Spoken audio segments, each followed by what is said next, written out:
Listen up. Did you just wake up? Wake up, wake up. The Big Show. Oh, wow, that's big. With Glenn, Angel and Tim. I know which one I'd rather wake up looking at. On Kiss 92. Good morning and welcome to The Big Show. We are live on Facebook as well as YouTube right now. And our guest for this morning is the founder and director at WorldMind, Mr. Frederick Liau. Good morning, Fred. Good morning, and thank you for having me. It's good to have you this morning. And, AI is something that's a real big deal these days. Yeah. Not everyone knows everything about AI, and so we're very happy to have you, this morning. What exactly is AI? Let's go straight into it. Oh, AI, artificial intelligence, is basically trying to mimic OI, organic intelligence. Without being too technical, we humans we have a brain. Mm-hmm. That's the organic intelligence. AI is to mimic the outcome of a OI.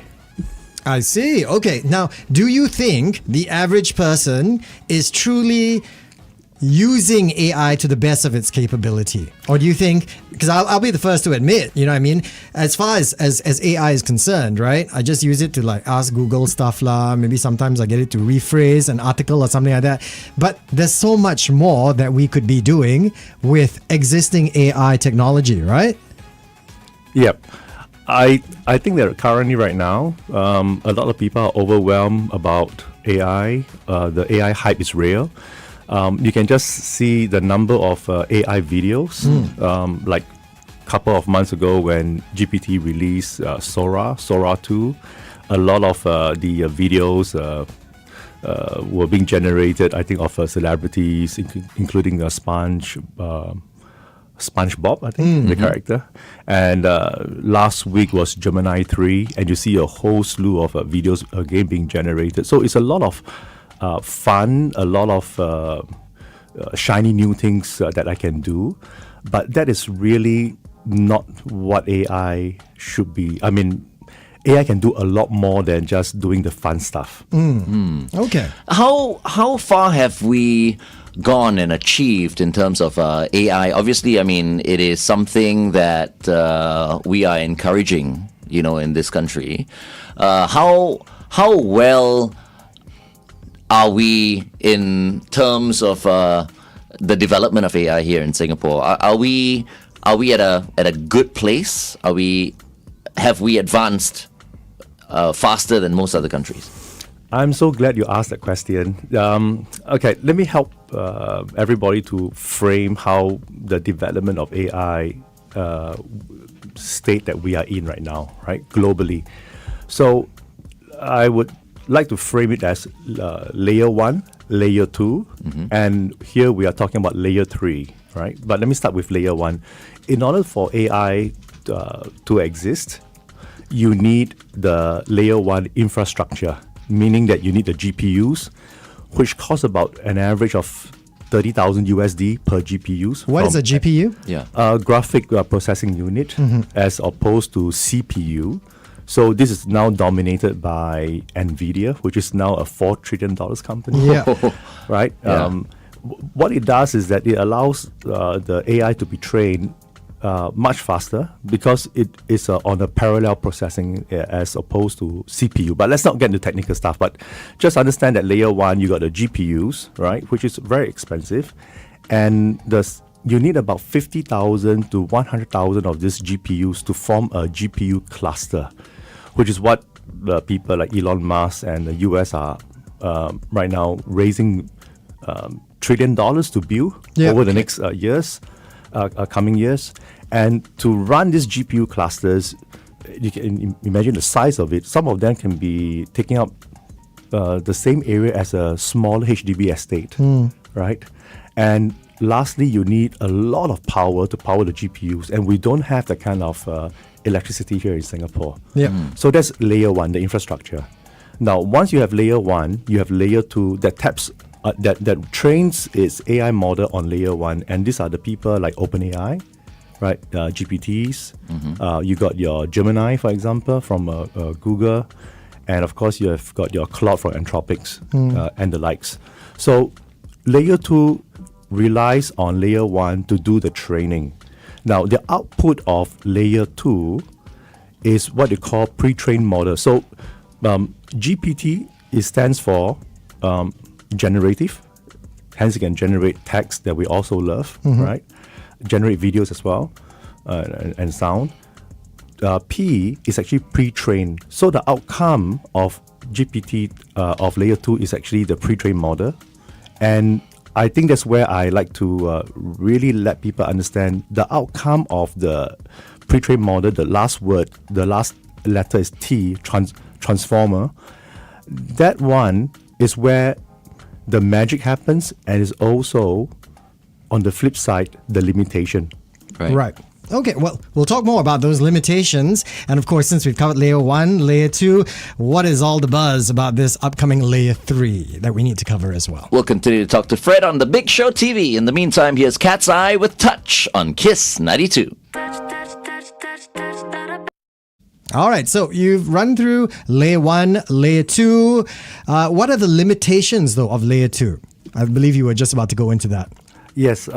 So layer 2 is the existing, what most of us are using right now, Pre-trained right? model, Okay. correct. All right, so what are the limitations?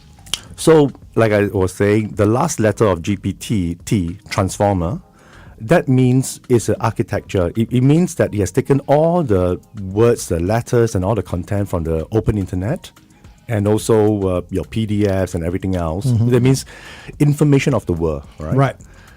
They are all being processed and turned. When I say processed, means using the GPUs, they have turned them from text that we humans can read and turn them into array of numbers. So these numbers are then put into a location. The best way I can explain to people is when you look at the global map, if I give you the longitude and latitude, that's two-dimensional. And if I given you that coordinates, you know exactly which part of the world I'm talking about. That's a two-dimensional space. Okay. But in the world of AI, we call this high dimensionals. There are over thousands of dimensions. But that dot, we call it a floating dot. That's the coordinates. Right. So that dot, it represents some sort of words from the world of the internet. Now, when you put in your prompt or when you dictate into it, your words are also converted into a floating point, right? Okay. And based on that floating point, it will look at the proximity of that dot to its existing floating points. And there we call it semantic. That means, I think because they are close by, they must be associated. And then it will generate the logic and put back the text to us that we so love. And it just looks so logical. It sounds or it reads clever. It reads intelligent, but actually there is no intelligence behind it. Okay. But still, at this point, it can do so much. What more would you like it to do? Exactly. I mean, are there any limitations? Because it certainly feels like AI can solve everything.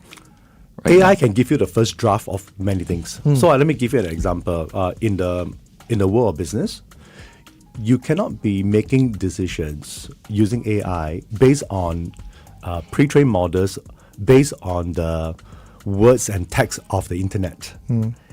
In business, we have got our own systems like ERPs or CRM, point of sale systems, and those systems really captures real customers who have bought real things from you, and they are real transactions. They are nothing to do with the internet data. Now, when you want to make a decision, should I give a better promotion? What products should I be discounting?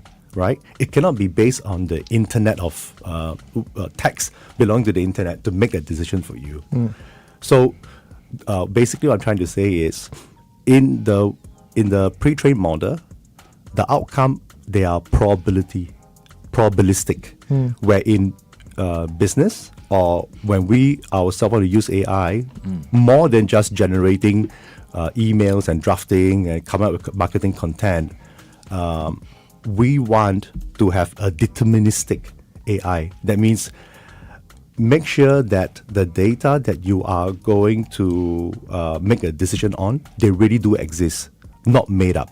I see. And that's where layer 3 comes in then. Exactly. Okay, so what is needed? I mean, are we already at layer 3? Is layer 3 already accessible to everybody? And how different is layer 3 going to be from the existing layer 2? Because we've not heard of layer 3. Only right now, Yeah. we're hearing it from you. So who's come up with this layer 3?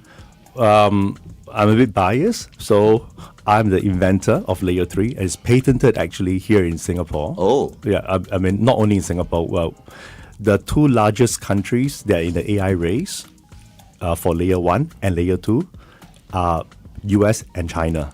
And Singapore don't have a chance to become part of this layer 1 and layer 2, right? Because the cost is prohibitive and we don't have the land and the electricity, like I said earlier.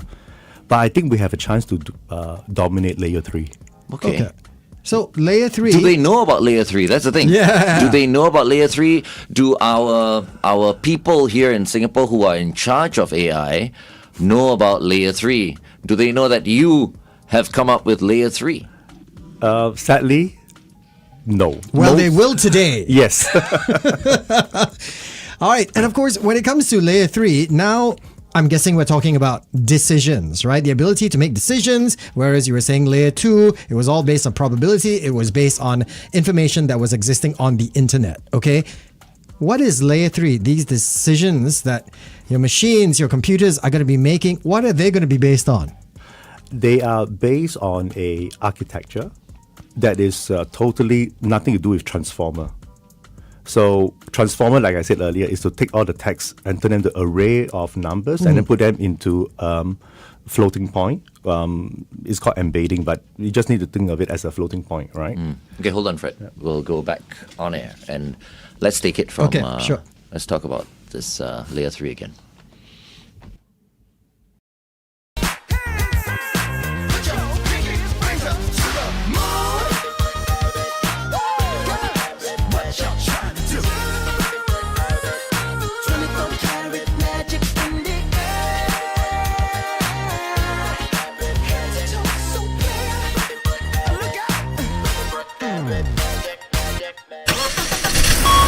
Kiss 92 traffic. Number of accidents, TPE towards PIE, 1 after Punggol Road, avoid lane 1. BKE towards PIE, an accident after Dairy Farm Road. TPE towards PIE, actually I think we've covered that already. We're not really sure at this moment, this one after Punggol Road, whether or not it's an accident or a vehicle breakdown. And finally on the CTE towards the AYE, heavy traffic before Ang Mo Kio Avenue 5. Kiss 92 Time Check brought to you by Putian. Introducing Putian's Golden Roe Harry Crabs. Served 3 ways: steamed, wok-fried, and drunken Harry Crab at just $38 net each. Savor sweet, creamy gold and fresh Harry Crabs. Only at Putian. Mastering authentic Fujian cuisine with quality ingredients. The time is 8:18 and we've been speaking to Frederick Liau, the founder and director at WorldMind. And we've been talking about the third layer and how the third layer of AI could possibly change the global AI landscape. And who's the inventor of the third layer that we've been talking about? None other than Frederick Liau. Fantastic stuff. And of course, we were just about to ask you, right? Or at least we were starting to cover this on the Big Show TV. And that is Layer 2 was all about making decisions or helping you make decisions based on existing data on the internet, which, as we know, sometimes can be questionable, right? It may not always be true, may not always be relevant or related to what it is that you are trying to do. Then comes Layer 3, your baby. Now, this is going to help you make decisions, better decisions for your life, for your business. But what is this based on? What are these decisions going to be made on that it wasn't, or rather that Layer 2 could not do? And we call this DecisionAI, right? Correct. Okay, could you give us an example of how Layer 3 can help you make better decisions? So, in the business context, let's use an example of creating a sales proposal, right? So, you can use Layer 2, generative AI, to create and produce very quickly a persuasive sales proposal. Right in any voice, in any language, in any form, right? That has been done and done very well by Layer 2. But if you think about the sales proposal, the critical part is the quotation itself, the items inside there. Should you sell at this price for these units, right? Do you have it in stock? If you don't have it in stock, if you have to buy in, what's the latest cost price to yourself? And how long does it take? If it's going to include labor, do you have the manpower to do the installation in that, based on that delivery date? So these are all decisions, right? Nothing to do with Gen AI writing a persuasive proposal. So in order to do that part of quotation, the data that is based on are your own business data, enterprise data, nothing to do with the internet data, the text. So how do we get layer 3 to learn about our company? That's where the layer 3 has a special machine learning that is done on the fly, which is a breakthrough. Okay. Right. Okay. Now, this is obviously we're talking about business now, okay? But if we could just sidetrack for a little bit, I'm sure it can help you make decisions in other facets of your life as well, right? Like, for instance, I want to be a very romantic husband. Okay, I guess you could type it into Gemini, like best way to spend a Sunday night romantic date with my wife. And they will use data of other people, other couples and all that. But every couple is different. Every wife is different. Will DecisionAI help me and my marriage, can I customize based on who I am married to? I am not very successful in that department. Neither am I. I didn't say anything. Right? Hypothetically, right? I mean, you could learn. I can tell you something else that is closer to heart. It's a year end, so people are planning for holidays if they have not, right? So given you have 1 week, right, and you do not know where to go, and you want to spend X amount of dollars, and you say that I like to do some maybe experience. Yeah. But what's your experience like? Is it a food trade experience? Is it a nature? Is it a culture? I don't know. Everybody has got their own preferences, right? Yeah. And you may have all three, but you say that, hey, look, I want my distribution to be more food and less culture, and then maybe last one is less nature, right? In that order. So what you basically have done is you have thought of it as a constraint, right? To make a better decision, all of us, we have got limited time, limited resources. This is called constraints. So you just told the AI model, say that I only got 1 week and I got, let's say, a budget of $4,000, and these are my three preferences. Okay, tell me where to go, what to do, plan it all for me, show it to me, and then show me the fit. That means the confidence level that I will have a better holiday based on what is being presented to me. Right. Okay. Fantastic. Now, why, Fred, is Singapore uniquely positioned to build the global standard for DecisionAI? Because Singapore, as a global brand, is already known for good government. Good governance, if you like. And we have already launched AI governance, I think, a couple of years ago. And we are pretty good with our cybersecurity, at least in the top tier of the world. So it's a natural extension that I think Singapore makes it a very good birthplace for layer 3 for DecisionAI. Okay. Let's continue to talk to Fred on The Big Show TV. It's 8:23. All the great songs in one place. All right. So I especially liked, that example you were giving for holiday and all that, because I am going to be going on a holiday. He was just talking about it just now. Yeah, just about to go on a holiday. I want to make these decisions. My wife has her ideas as well. I think my ideas are better. Now we can just use DecisionAI to help us make the best decisions, right? And I mean, if she questions, then just say, because AI says so. Oh, no. This is where I would say that AI will not take over, right? But what you're doing is that you're offloading your mental load, and also allow the AI to get for you things that you didn't know. So, being a bit geeky, I'll just say that there's things called known knowns. Right. So we already know what time the bus is going to arrive thereabout. So we're just looking at our app and we look at the metering. That means, okay, 3 more minutes to come, right? But it's called known knowns. But there are things that we know that we do not know, and there's maybe a better way to get there. Yep. That's called known unknowns. Okay. And then unknown unknowns. And I'm assuming readjustment of your plan is something that this will definitely help you with, because sometimes you've got your plan, right? You've got your schedule. These are all the different things I want to cover. My bus was supposed to take off from this location at this particular time, but then once you go on the holiday, things sometimes go awry, right? Yep. So it'll allow you to adjust on the fly. Like, Yes. okay, so now I have less time, still want to cover the same places, and it will rejig your schedule, help you make decisions, so you can still achieve your goals, but now from a different way. Yeah, but be very careful. Generative AI layer 2 can do that right now, but it's an illusion of what it can do. Oh. It's an illusion. Where layer 3 is deterministic. So I need to make that very clear. Everything that you say just now, you can actually do that in GPT at right now, and it will do the adjustments for you. But it's an illusion. Right. Well, it seems like ChatGPT has been around for so long. Yeah. Actually, 3 it's years. not. Huh? 3 years to be exact. 3 years. Yeah. Okay. On November the 30th, 2022, Yeah. the world was, first time experiencing GPT 3.5 at the point of time. So Right. we are coming to year 3. Wait, 2 days more then. You said 30th of November.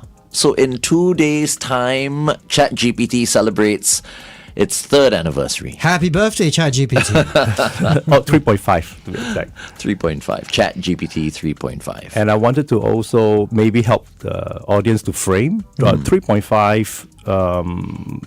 Obviously, you hear the number 3.5. There must be a 3, there must be a 2, and there must be a 1. Right. So it was already around, but you need to be a geek of some sort in order to access the GPT 1 and 2 and the 3. But 3.5 chat itself, Yep. think of it as the day that the world experienced the mouse and the icon back in Windows 95 era, where it makes it a lot easier for anybody who doesn't know about computers and don't want to go in the command line, take the mouse, point at the icon, and you can access the applications. I think that's a very good way of understanding what GPT is at the moment. Think of it as an interface rather as a real intelligence tool. Okay. Are we very close to? I mean, obviously we are closer now with the development of layer 3. But at one point, I'm just gonna put it out there, huh? At what point are we gonna be building a Skynet where machines take over the world, like in Terminator? Are we close to that? I'm not qualified to say that. I'm not that smart. You're smart enough to come up with layer 3. Yeah. DecisionAI. I'm thinking like I can use DecisionAI to, to find my perfect woman. Yes. Yeah. We're already looking that far. Okay, it'll save us all a lot of trouble. But I mean, how close are we? You mentioned that you've developed layer 3.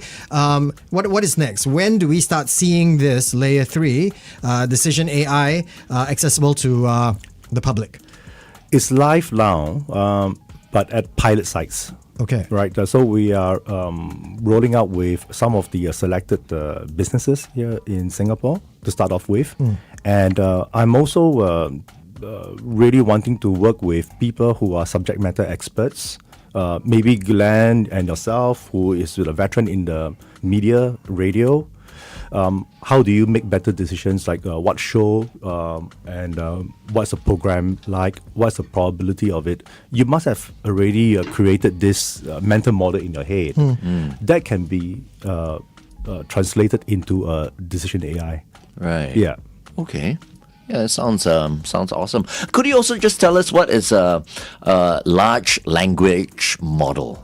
LLMs. Yeah. So remember I talk about the word GPT, generative. So that is the verb, right? It generates. Right. Right. P is pre-trained, right? And then transformer. We talked about transformer earlier already. So your LM is that pre-trained model, the P. Okay.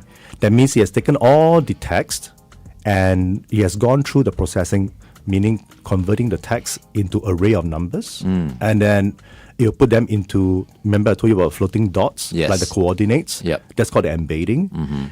And they will seal that up, and it stops there. And whatever prompt that comes in, that means you people using it, it will go through the same thing. You'll convert your text back into the floating numbers and match it against the embedding for the output. So that is what large language model is, meaning that large because it has taken and sucked in all the text of the internet. Hence, large language model. But that's still not enough to make business decisions. Actually, there's a thing called the law of scaling Okay. that was in 2010 2020. So the belief in Silicon Valley right now is the bigger the data coming in into trillions of parameters, the smarter the AI will be. Not true, and you already experience it because when you see 3.5 to GPT-4, everybody was quite happy with the improvement in performance. But about 4 months ago, when GPT-5 was released, you realize that the performance is very marginal. Okay. Right. So that is really giving you a very good clue that is not about more data, the law of scaling. That means I'm going to have AGI, which is artificial general intelligence, or ASI, right? Artificial super intelligence. That has now being debated by the frontier researchers around the world. Right. So are we talking about like replacing LLMs, or are we talking about like competing, with them? Layer 3 is a very good example, right, of complementing layer 2. Right. I think that layer 2, remember the mouse and the icon analogy? Yeah. It's not going away, but it's a very good platform that you can then build further layers over.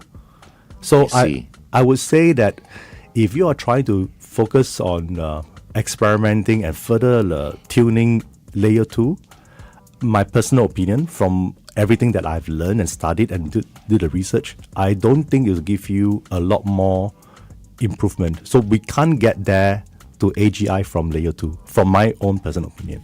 Okay. Here's a question regarding the decisions, the AI, the output, right? When you query it and all that. Currently, at least based on existing technology, our Geminis, our co-pilots and all that, I have found that the answers are not always very consistent. So I use AI basically to help me make decisions on what kind of fragrances I want to buy. So I will, because I'm really into fragrances right now, right? I will type, okay, which one is better? Sorry, we're coming up, is it? Yeah, we are going to come up. So I think you will close because it's the last talk set. Okay. So we'll close with that question. Your question, then I've got one more question. All right. Okay. Yeah. Okay. Stand by. Wait, one Stand moment. by, yeah? We go for traffic. Yeah.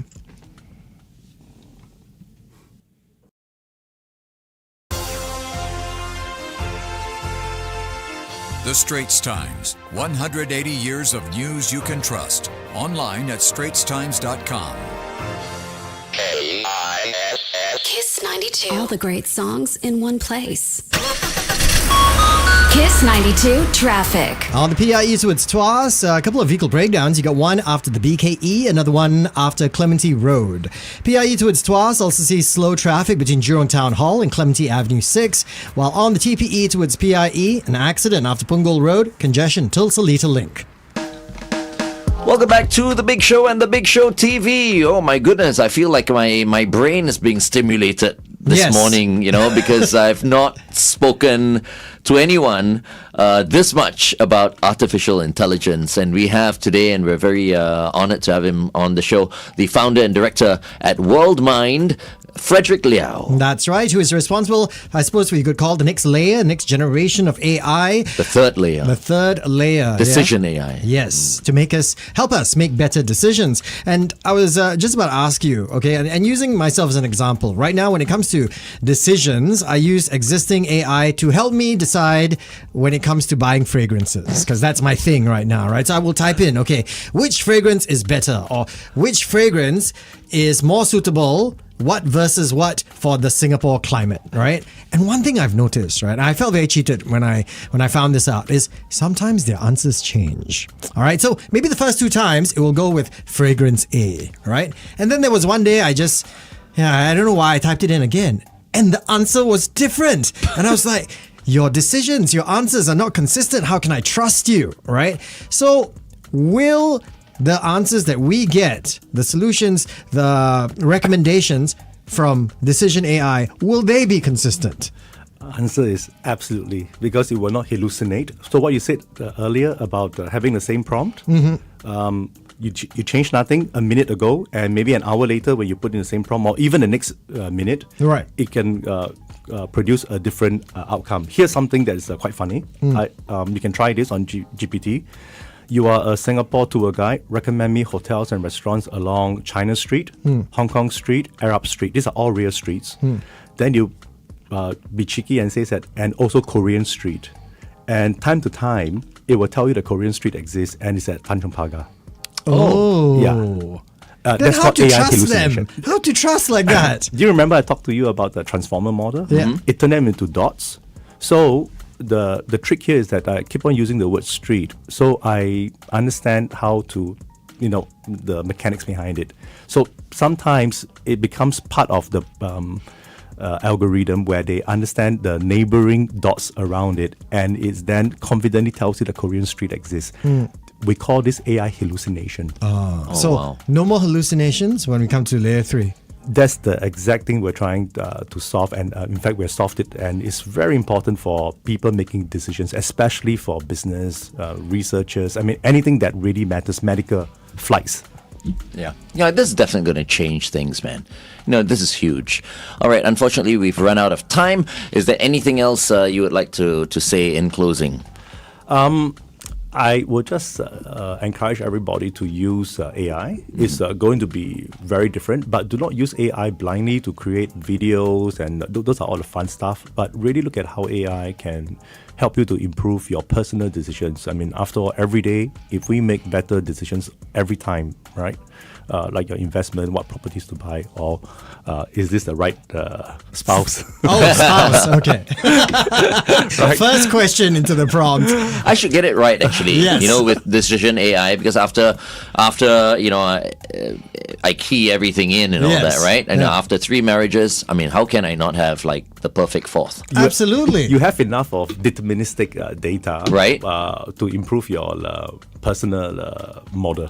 Yeah, right. At least DecisionAI will tell me, don't do it. Probability, yes. And honestly, you're right. If you listen to AI and it still doesn't work out, then it's you, bro. Well, once again, thank you very much, Fred, for joining us. It's good seeing you. I mean, we've been good friends for many, many years, and I think this is a wonderful thing that you're doing. And, this is life-changing and, possibly change the world. Thank you very much for joining us today. And if we ever have anything that we want to find out more about regarding AI, we will get in touch with you. Yeah, no need to ask Gemini. Ask Frederick. Thank you very much. Thanks, Thank Fred. Thank you Thanks so for much. having me. Thank you. Oh, she's sweet, but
All right, welcome from one guest to another. And this is our tasty guest. We welcome our Kaki Makan from Burrito Harian. It's Dalia. Yes. And today she did not come alone. She came bearing gifts, which I cannot wait to dig into. But every time you come in on a Friday, any thought of a diet just goes straight out the window. Yes. Yeah, Dalia's here and she's got makan for us today. Ooh, what are we recommending today? Okay, 2 desserts places. So one from Wondertales Patisserie and the second one from Paparch. Okay. Yes, both are very different dessert concepts, which I would say is very unique. Mm-hmm. So maybe I'll start with the first one, Wondertales Patisserie. They started with a physical shop at Teluk Kurau. Yep. Selling French-style modern desserts. Like all your entremets, your pastries, your baguette. But I think for some people, they find it very daunting or too new for them to try. Right. So the customers are not really keen to try, maybe because of the perception that it's more expensive. Yes. So they do change the business model after the pandemic and move to a central kitchen. And there are still a lot of orders coming in. And just this year in August, they decided to launch a 24 hours dessert vending machine. So anytime you want your dessert, just find a vending machine. Yes. So it's amazing. Okay, so they started in the east side first. So you have it at Geylang, Pasir Ris and Tampines. So the desserts are changed every... on the day itself, they will take note of which dessert that's already sold out. But max, I think, will just be there for 1 to 2 days. And I think they would keep track because of the shelf life, and they make sure the packaging inside. And they'll keep them warm and all that, right? Cold. Oh, these are cold desserts. Cold pastries. So we do have cheesecakes and whatever not. So initially, yes, they were serving fancy desserts, but they realized that most customers prefer classic dessert. Not everybody is going everything trendy, but people are missing the classic items. And honestly, the dessert are actually very fairly priced, starting from $3.80. Okay. $3.80. And I think at most it's actually $10. Wow. For a cake like tiramisu cake, a red velvet cake, just a small one, enough for maybe 2 packs. But I love the idea of it that you can get it anytime when you're craving for desserts. So yeah, and I think it's really very nostalgic, very convenient, very accessible. Yeah, and I'm surprised by the taste actually. Yes, I was about to ask you, right? Because the perception is, right, the moment, you tell somebody, oh, I got my dessert, right? From a vending machine. Exactly. Because especially if these are nice looking desserts, sikit atas a little bit, you tell them vending machine, you tell them, oh, it's so affordable as well. Yeah. They immediately think the quality must have suffered. Yeah. But you've tried. I've tried. And? Okay, so the ones that I tried were just two. Okay, let's go on ahead.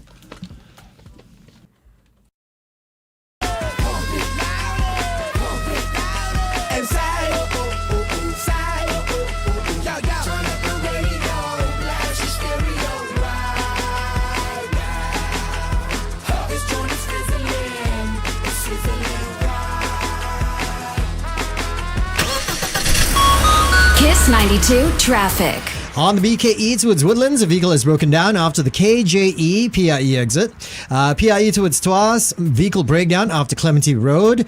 Also, same direction, PIE towards Tuas, congestion between Jurong Town Hall and Clementi Avenue 6. And finally, TPE towards PIE. Take note of an accident earlier after Punggol Road. That one causing congestion, tailback all the way till Seletar Link. All right, we're back on The Big Show and The Big Show TV live on Facebook as well as YouTube. And our second guest for this morning is our Kaki Makan from Burrito Harian, Dalia. Good morning, Dalia. Hi, morning. And today we're going to be talking about Wondertales Patisserie. Sounds so good. They're located in 3 places. Yes. We'll give you the addresses in just a while. But what makes Wondertales Patisserie so special, like we were talking about Wondertales Patisserie on the Big Show TV earlier on, is that it is a 24-hour patisserie. You get your wonderful desserts from a vending machine. Yes. Yeah. How did this start out? Yeah, so they realized that they were tackling with issues like manpower. They couldn't deal with that, you know. So they realized that, why not just open a vending machine and put it at the most centralized area where there are a lot of footfalls, at the neighborhood area. And, they can still serve their dessert. And, it's like branding for the business as well. And it really actually worked out. 24 hours some more, 24 hours, yeah. Because sometimes the cravings will hit you at all times of the day, all times of the night. 3 a.m., ooh, I feel like having some dessert. You go down to the vending machine. But I was also going to ask you, public perception once again, right? When you tell somebody, unfortunately, we do need to become a little bit more open-minded, that your dessert came from a vending machine, they're obviously going to start questioning quality and taste. Now, as someone who's actually tried it, yourself, what can you tell us? Okay, I would say it's really good. First, when you look at the vending machine, right, it's not filled all the way where they'll keep it for too long. So it's just maybe a few options of, not say a few options, okay, a variety of dessert, but they'll keep maybe 4 to 5 pieces in a row. So when I tried it, I was like, okay, the price starts from $3.80 all the way till $10. So it's really, I would say, fairly priced. So I tried 2 desserts. The first one was this tart. So we have lemon meringue tart, chocolate tart, and caramel tart, and they are served for $4.80 for 3 pieces. That is very, very small good. tarts, but I would say they're really good. Really good in terms of the quality, in a sense that the chocolate is not very too sweet or too cheap tasting in a sense. Yes. And I would say the quality of chocolate is really great. The second one, which I really love, is actually the strawberry cheesecake. Which is in the box for you to try both of them. It's really very delicious, not too sweet, just nice and very light. And this is actually one of the best selling items that people do come down and try. Yeah, and the next one for the cake that's served for $10, the large cake, I would say maybe 2 to 3 packs. You have tiramisu and also red velvet cake. So anytime that you have any cravings, you can just come down and have it. And yeah, they're best selling also, so the soft, chewy chocolate chip cookies. Yeah. Yeah. Ooh. Just have to let it out for a bit because, they're all, Are they frozen or chilled? Chilled. Chilled, okay. Yeah. All right. And obviously because they're limited quality, they don't pack the whole vending machine up. When it runs out, do you got to wait a few more days before they replenish? Or do they they get a sensor, an alert, and then they quickly come bring more barang and fill it up? They will get an alert. Okay. Yep. So then that's when they will start to bake from the central kitchen. That day I know that the chocolate chip cookies were sold out. They just baked it, packed it, and then they went and filled it. So I saw the whole process. Boom. Yeah. I think the younger generation, they are completely fine with vending machines. Vending machines. Yeah. It's the older generation that has, You mean it wasn't made in the back of a cafe shishi somewhere? I say go and try it. You try it, and then I because I trust Dalia. Dalia says it tastes good. It tastes good. Okay, let's continue to talk to Dalia on The Big Show TV. It's 8:50. All right, so there are 3 of these vending machines, is it? One in Pasir Ris Drive 6, another one over at Geylang Road, and one more over at Tampines Street 81. And hopefully they do much better. We will see more of these vending machines pop up. Oh yes, they're opening up 7 more actually at the end of the year or sometime soon next year. The response has been overwhelming. People have been trying, and I would say again, why is it in HDB and not CBD areas? Number one is the footfall. Yeah. Footfall is really high, and people of all ages can enjoy the dessert as well. Anytime you're craving for it, or you have last minute cravings or birthday parties that you just want to get a cake, during odd or wee hours, you can just get it downstairs. Right. Can you imagine every time we walk past that vending machine, you're tempted to get a dessert? Yeah, they'll be replenishing it a lot more often. All right, so another place you want to tell us about is Paparch. Paparch, yes. So Paparch is a really interesting concept as well. They started as a home-based business, by one of these chefs called Saifullah, where he specialized in actually Western and European cuisine. So during the pandemic, he decided to make Basque Burnt Cheesecake. Ooh. And he realized that, actually, it turned out really well from the first time he made it. And then he let his family and friends try. And the response was really good. So then he started to market it on Instagram, posting that, hey, we have 30 Basque Burnt Cheesecake. You can comment, I want. Oh. And the comments were flooded, right? And then they start making 300, 500. From people who never even tried it or tasted it before. And then through word of mouth, people liked it so much. Oh. And I would say the Basque Burnt Cheesecake, the quality, it's so good. And they only have one product for just a few years, just the original flavor. And the best part about the Basque Burnt Cheesecake, I tried it myself. It's nicely burnt at the top, ooey gooey and molten, not too sweet, because when it's sweet, you can't really taste the cheesiness as well. Yeah. So I would say it's really very well balanced. And at the point of time, a lot of people tried Basque Burnt Cheesecake. It's either it's too burnt, or there's no molten texture at all. It's just too sweet. They skim down on the cheese, so I didn't really enjoy it. And if they don't do it properly, right, because it's burnt at the top, if they overburn it, you get that bitterness, Yes. right? Then it contrasts with how sweet the filling and all that is. Yeah. That's not a great experience. Yeah. Okay. So it's so good that he left his full-time job in the kitchen and started a central kitchen. And it's insane. Like I couldn't be bothered to, type in the comment like I want, because I'm competing with 1,000 comments who actually wants the cheesecake. So it was really hard to get. And they participated in boutique fair, and they even had pop-up in Thailand. 2 pop-up. First pop-up was, I think, a week long. Second pop-up the following year was 1 month long. Oh. And it did so well. Okay. In Thailand? In Thailand. In Bangkok? Yes. Wow. I saw the pictures of how it was like. And, yes, that's the owner, Fai on the left. And then, so it was really very good. And I think the demographic of customers is actually beyond the Malay community. And then we also get to see a lot of tourists coming to try, and people also replicating the concept. So due to the overwhelming response, again, everybody's dream is to open a restaurant at Arab Street. Yes. So they just opened, I think, last month. So they have several options. We have the original one, small squares for $8.80, chocolate praline, pistachio berry, miso caramel, and the new onde flavor. Oh, look at that.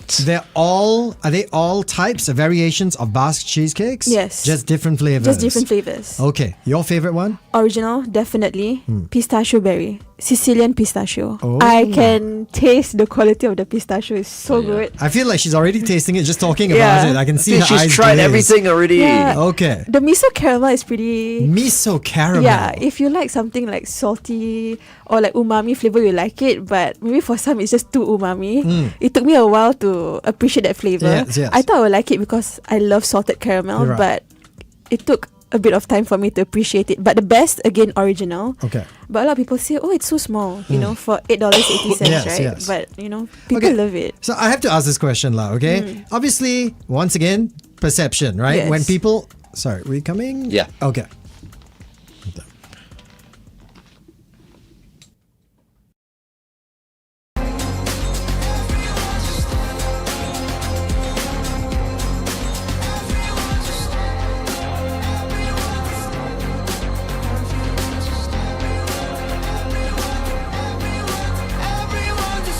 5 seconds of summer, everyone's a star right here on Kiss 92, all the great songs in one place. We are talking to our Kaki Makan from Berita Harian, Dalia, and earlier on we spoke about Wondertales patisserie, and now we have moved on to Paparch. That's right. Famous for their Basque cheesecakes of many, many different varieties. Dalia was just telling us the best one, the one that you must try, is their original.